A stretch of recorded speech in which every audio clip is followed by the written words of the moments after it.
there, and welcome to another edition of What's the Word in association with Ladbrokes. Joining me this week, got Shane Mann from our sponsors Ladbrokes. Brendan Duke is back, and of course Johnny Ward beside me as always. Looking forward to Galway as well next week. We'll have more on that a little later on in the show, so stick about for that. Anyway, Duke, you haven't seen you for a while. Have you been away? You hit a week in Killarney, did you? Oh yes, I was in Killarney for the week actually. Yeah. That was tough going in the end. I fought a rear guard action on the Wednesday and Thursday, but came out losing a few quid. But on Tuesday, I mean, did you put in the full shift Sunday to Thursday? Yes. Wow. Yeah. Tough going, that is. That's fair. Yeah.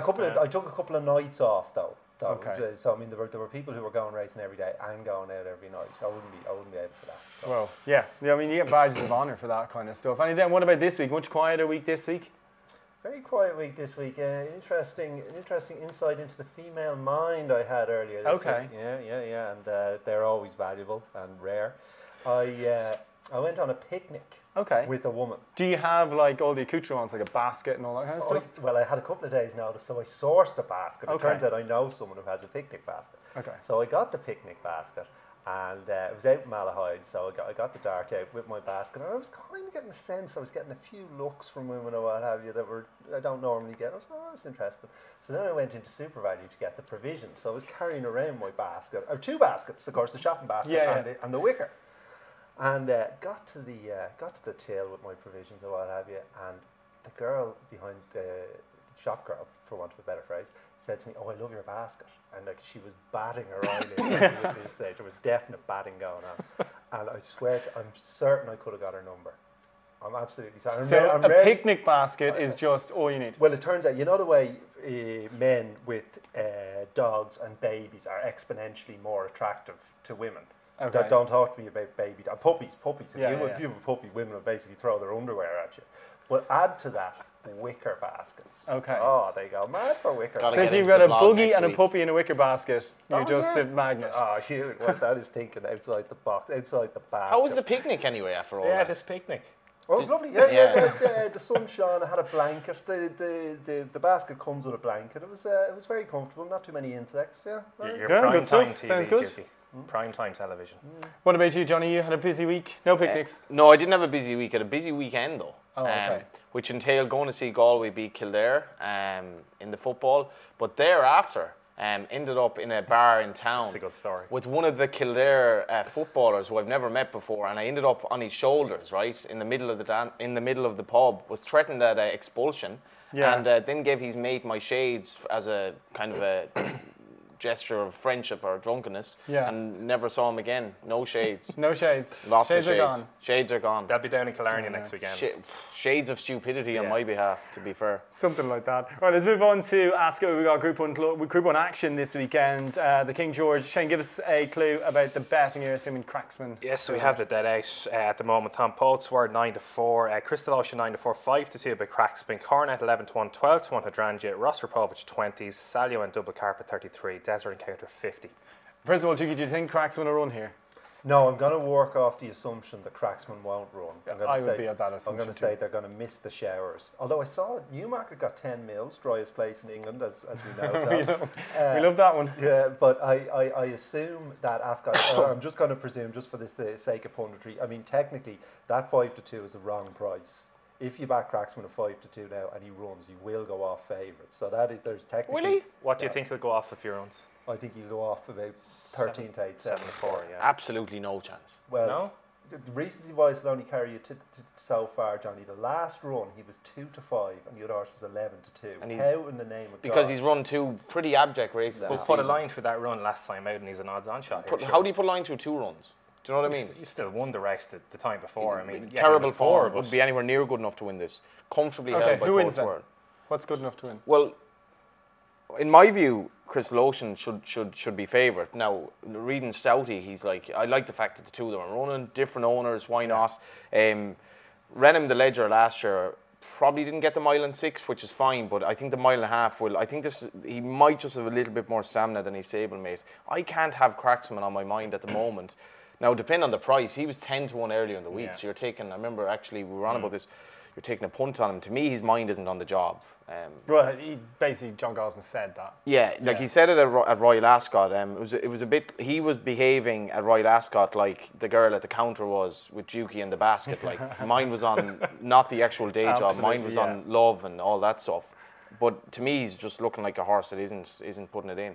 And even if they got the deluge, did you see Bats during the week, right? Bats look like the Sahara because they don't water in Bats. So how much rain does it need to actually become proper? Like even good to soft. It's not going to happen. Get anywhere not going to happen. Nowhere close. So I don't think he's going to sit in top and be evaporated anyway. So Crystal Ocean is rock solid. Now I've Kew Gardens back for the Ledger, so I actually was delighted he didn't rock up here because I couldn't see this helping. If he won this race, he's probably too good to nearly run the Ledger. Yeah. So I'm just hoping that things go back to the Ledger for him. But I'm with Crystal Ocean. Who are you with, Dukey? Just about favour Poet's Word. I can totally see the case for Crystal Ocean putting up a career best, but Poet's Word did put 10 lengths into Cliffs of Moher the last day. He's run 2 solid races since. That is very strong form. So I just about favour Poet's Word, but very marginal. Shane, who would you pop up here? Yeah, Cracksman for me, Tom, might look a silly price come tomorrow afternoon, albeit if he does run, granted he does run, and the rain does come in time. If it doesn't, I'd have a slight concern. But don't forget, I mean, he beat Poet's Word by 7 lengths last October at the track as well. Now, he has to turn around. Yeah, true. But, I mean, if you talk about, I mentioned to you yesterday about potential headgear. I don't think they're going to put on headgear, which is a bit of a negative as well. But if he does somehow recapture that form that he showed before Ascot last time out, there's only one thing that'll get his mind the job, and unfortunately it'll make him worthless for the rest of his life. Wow. But, so they're not going to do that. Like us all. But he might look a silly price if he does run and we get a bit of rain. Right, opener on the card at Ascot is that Group 3 Keenan Stakes there, the Princess Margaret. 6 furlongs ahead of them for fillies. How do they bet in that chain? Yeah, 7 here, unfortunately, Tom, for each way. Backers lining up 9-4. We go a bit Royal Intervention. Angels Hideaway 11-4. 7-2. Scintillating Aquarius 15-2. 10's about Chipelli. Nicky's Angel 11-1. The Mac and Bull at 18s. I wouldn't be surprised if Royal Intervention goes up a bit shorter here. Dukey, what do you reckon? Yeah, I don't know. I thought it was an interesting race. Aquarius was the one at the prices to me, around 15-2 for the very capable Mick Appleby. Very talented trainer, this guy. I hope she is a group filly. He can show his wares. I was impressed with her at Newmarket. I mean, she was a bit keen, but she really stuck her neck out. Very professional in the end. And the second has since gone and beaten that Handmaiden, who ties in with Quarto. Yeah. So the we love Quarto. Quarto fan club here. Quarto for the Guineas next year. Well, there you go. I'm preaching to the choir. So the collateral form suggests that she's a good filly. Now, she went off 25-1, which you could take as a negative, I suppose. But I'd take a chance. Would it concern you with the hood on debut? Well, she was a bit keen in it, so she's obviously a little bit fiery, but they were still willing to make the running with her. And she had a good head carriage, I thought. Yeah. So and good effort considering how keen she was as well. Very much so. What about you, Johnny? Who do you fancy? Aquarius is by Charm Spirit, which is actually an interesting stallion. It was a French-trained horse by Invincible Spirit. I've just seen a few runners this week. Patrick Prendergast had a horse well fancied by that Nace that ran okay, but it's actually a stallion that I think will do quite well. And Aquarius and Scintillating, I mean, you could make a case just on the fact that they're just unexposed, but I think Royal Intervention is rock solid, just probably go out in front. When it won at Newmarket, I think basically the trainer was advised by the rider to stick to this trip, but looks very straightforward. That form is rock solid. The horse in second had won its maiden, and it looks like a proper group filly, exceeding Excel horse, well bred. I think it'll be hard to catch. Like, you'll probably have to run to 105, maybe even higher to beat this, I think. Despite the fact that obviously there are unexposed types in it. Right, let's move on to York as well. Of course, we have the Sky Bet York Stakes there upcoming at 3:15. It's the return of Ellercam. We've been talking about forgiving Cracksman. What price is Ellercam here? 7-4 at the moment, Tom. Smart Call 11-4, 9-2 Forest Ranger, 8-1 Fabricate, 9-1 Thundering Blue, 10s Bar. Johnny, 10 furlongs, Group 2. Like, okay, forgive him the run of the Curragh. What about him? How can you back him though? Like, I mean, he's very short. The Curragh run was abject. Like, he was keen in the Guineas, so like he's by Frankel, so you're thinking he'll get the trip. Yeah. But it's a major. There are 2 major ifs. First of all, he's put that abject one behind him. Second, but he's saying Mark Johnson. They often put runs behind them. Always trying, always trying to wreck my head. But like, I at 7-4. Like, I know he was a sharp price in the Guineas, and I fancied him in the Guineas. But you're looking at say if you look at Forest Ranger, right, proven stayer, granted he didn't run great the last day in a very good race, but going back to his form earlier in the season, lovely straightforward lawman horse. I think he's great value at 5 to 1. I really do. Concedes a lot of weight though, doesn't he? He does give weight away, but like I wouldn't be too worried about that. I'm looking for a solid horse against Ellercam, who, for me, has just so much to prove. And notwithstanding the fact that there didn't seem to be any obvious excuse for his Guineas run, which I don't really like. What was wrong with his Guineas run? His Irish Guineas run. Oh, his Irish Guineas run, okay. So I think he's a lot to prove. Okay, what about you, Juki? It's a fair point. Forgiveness has a price, and 7 to 4 is pretty tight, but it's only one bad run. Yep. In the Guineas, he ran a sledger. He shaped like a horse who wanted to step up and trip. He was strong through the line. If he comes back to that form, on his page and physically, he is a 10 furlong good Very ground much. horse. He's out of attraction now, remember. So there, you know, an out and out miler. So not necessarily. Way. Can't have that. I can't have these night miler. I can't have He it. may not be. There's no guarantee Look whatsoever. at the horse. Like, look at the horse. He is an outstanding looking horse. He definitely gets further. I agree with you. I think he'll relish the trip, and if he runs to 4, Relish the trip. Yeah. Big words. But that's what they said. That's literally what they said before the run. This horse is a 10 furlong horse, and the Guineas was his first starting point. Big words. Go on, Shane. Casting vote. Tentative selection about Forest Ranger. If Ellercam went a small bit bigger, he might become backable. Okay. But Forest Hung Ranger jury off it is. 113 and at 92 looks a fair price. Right, let's move on to Galway on Monday. Actually, no, sorry. Any other bets on Saturday? Because, Juki, you're keen to highlight some other ones on the Ascot card in particular. Oh yeah, right card in Ascot, as you'd expect. The 225 George of Hearts. He'd no chance in a slowly run Britannia. I mean, absolutely ridiculous. How is that even a thing? I just don't know. This race not loaded with pace either, but there's a couple that like to go forward, and there's a Mark Johnson horse in it, so hopefully it'll be running an honest gallop. I'm convinced he's well handicapped, and he's around 6 to 1, should go close. And in the 3 o'clock, Spanish City. This is the international stake. Spanish City's £2 well in, I think, after dead heating for second in the Bunbury Cup. Travelled like the best horse that day. The boy Jack Mitchell probably a bit premature with his move. The double A in the saddle tomorrow, so I'd say Atsini will be more patient. Spanish City 16 to 1, big price each way. Good stuff. Right, let's focus on Galway then on Monday night. I actually have selections for Saturday as well. Do you? Yeah. Yeah?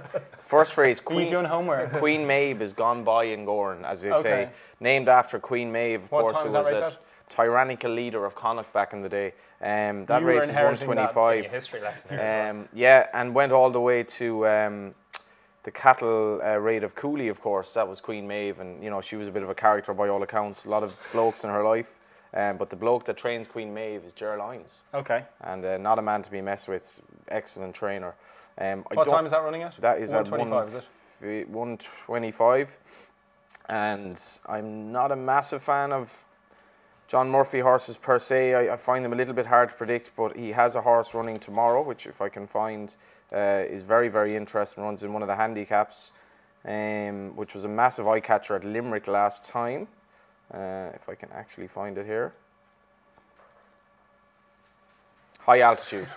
High Altitude is the name of the horse.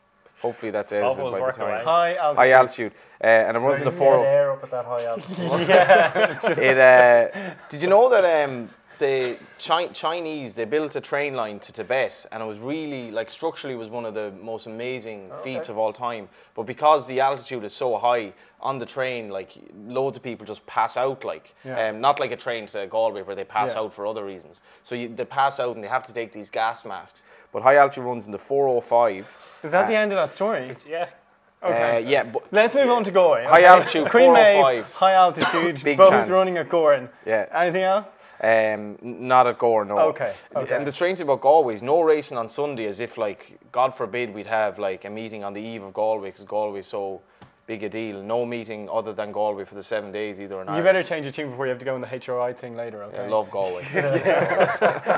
All right, let's move on to Galway. What about it? Will it be normal service resumed for Mr. G.K. Weld after the sort of abomination last year? Well, I think you can get odds on him having 4 winners or more, which I would have thought he should manage, you know. His horses are in good form. How will Gordon Elliott be in Galway, though? This is interesting. Gordon's had a pretty poor start to the season. He had a little bug or whatever in the yard. Doesn't have a great record at Galway. He could start belatedly to kick-start the season. But WP is the man, I think, in Galway. I think he's nailed on to be top trainer. He's 4 of the first 5 in the hurdle. He was top trainer last year and he had 9 beaten favourites over the course of the week. And I think he will win the big race on the Monday as well with no less than Limini. Yeah, he has quite a few runners in it. What about you, Cheeky? Do you think DK will get back in form this year? Well, they're not sick this year, so they should run better. But there are definitely more trainers encroaching on his patch. So it will be more difficult. But I would have thought 4 was achievable. I think he should manage that. I think he needs to go. Yeah. Like he'll have it goes on for about 2 months every day. Like. Yeah. You know, it's certainly it's feels a never-ending story. What about, speaking of sick horse, what about Aidan O'Brien? Would you have any less confidence in backing any shorter price horses on the back of what sort of happened last week or so? Look at Goddess, last night, you know, and in fairness, Magic Wand as well. Aidan has different stables within Ballydoyle, so they're all kind of split up, so it would be a slight concern if you're taking short prices, you know, and you will be about some of these horses, so it would be a slight concern. Be interested to see how they run over the weekend. Okay, let's move on to Galway then. We'll start with the 7 furlong handicap at 7.05. Obviously we don't have prices as yet, but anything jumping out off the card at you here in this one? Obviously you think Willie's going to win the 2-miler with Limini. The 2-miler. The Cure, Patrick hasn't actually won that race, and I was on to him after Stratton won the JLT race at York, and he said there's another potential GPT winner down the drain. Yeah. But he did mention Limini, and she's 89. You know, so you're thinking, if you look at her flat form in France, I'm not 100% sure she'll relish the trip, but I think she has to be well handicapped, and this is her plan. In the 7 furlong race, DK has an interesting horse here. He's actually a few entries, as you'd imagine. The one that took my eye was Rock Sound. This is a Loop de Vega horse, won first time out, and basically was a short price at the Curragh next time in what was a strong handicap. Raphael, Bond Street, Medal of Honor, very strong form. Badly hampered and probably just needed experience. I don't like horses straight out of a maiden win into handicap. I think it's tough. But I think did she open short and drifted a little bit as well that day? Went off 4-1. It's actually a gelding, but he just looks like a horse that probably will progress, and he might have a bit in hand. What about you, Could you look at that 7 furlong handicap? Oh yeah, believe it or not, there's a horse in it is in my tracker. Oh yeah? Trained by Luke Comer. Okay. Clueless Hill. He's a very good-looking son of Vocalize. I spotted him earlier in the season in Leopardstown. He just sort of stood out in that company because most of them don't even look like racehorses.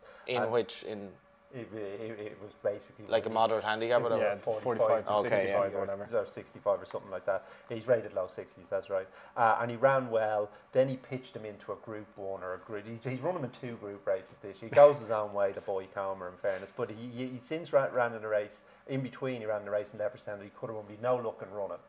He's going to be a massive price given connections or what have you. 7 furlongs is probably a minimum trip, but they can get carried away early and Galway sometimes trying to get a position. Yeah. And you can find a horse, if a bit of luck and run and pick up the pieces, he could be 33 to 1. Well, just one thing about Galway, like this, I don't think there's ever been a Galway where there's been basically a month, 6 weeks of virtually no rain going into it. So whatever. They did get a good bit of rain there midweek. They must have been yielding. They're giving it as officially the ground. That's yielding. Really? Yeah. They've been watering non-stop. They have a good cover in grass, and then they got a big shower of rain, quite a bit of rain. It's a very delicate balancing act, but I can't see how the ground can't be a bit quicker than it normally is. Yeah, it should be, you know. Although, rain in Galway, who would have predicted? Also, in that JPT, what do you fancy in that? Well, I mean, I didn't know that it was the plan for Limini, but off 89, I mean, there's some good horses in that race. Low Sun, who you're a fan of, who's unexposed, but off 89, how can Limini get beat? Yeah. Wow, strong words. How can Limini get beat? I'm sure we'll find a way. We'll find a way.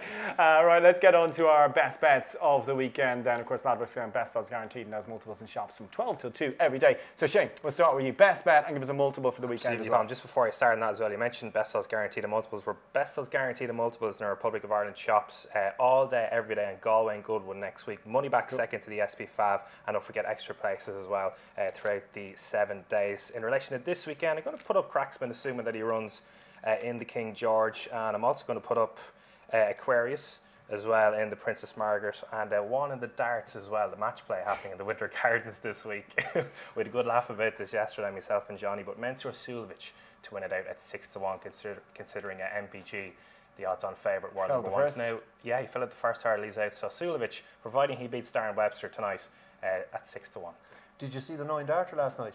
No, I missed. There was one, was there? I didn't see it live, but just right. First time in a good few years there's been one hit at Winter Gardens. The dream boy delivers. Magnificent, man. Juki, who's your best bet of the weekend before you go on a darts? I think my best bet of the weekend is that Spanish City in the International. Cool. And I'll stick it in Patent, I think, because these are all prices. So the 3 o'clock Ascot Spanish City, the 2.25 in Ascot George of Hearts, and the 1.50 in Ascot Aquarius. Okay. Johnny, best bets of the weekend. First your best bet and then give us your multiple as well. Best bet, Cork City -2 to beat Bray Wanderers. Okay. You're still going on this. These clubs are dreadful. They can just give me hockey dangle. Bray have just gotten a new owner, which is very annoying because I think it will give them a bit of a lift, and I've an awful lot of money on this -2. So basically, I'll talk to the owner beforehand and say, bung them a few quid at the bar afterwards. You know, just don't give them a pep talk. Okay. But they should win comfortably. Cork -2, best bet. Cork -2. We're going to go cross sports here all over the shop. We're going to bring in Queen Maeve as the good thing in the first at going. Might get 4 to 6 maybe. And Michael Mulvihill may be tipping this tomorrow, who knows, but Galway -4. I think we should manage Clare in the hurling. And I'd like to wish everyone a good week in Galway. It's a long week. If you're down after the Monday and the Tuesday, remember you can be a lot more down at the end of the week. That's great. Before we finish on that, my best bet of the weekend is Ellercam. Thanks for watching. Thanks for listening. We'll have lots of shows next week from Galway. It is going to be Ellercam Cracksman. You're all mad. Cracksman's not going to win. Ellercam will win. Right. Thanks for watching. Thanks for listening. We'll be back again next week.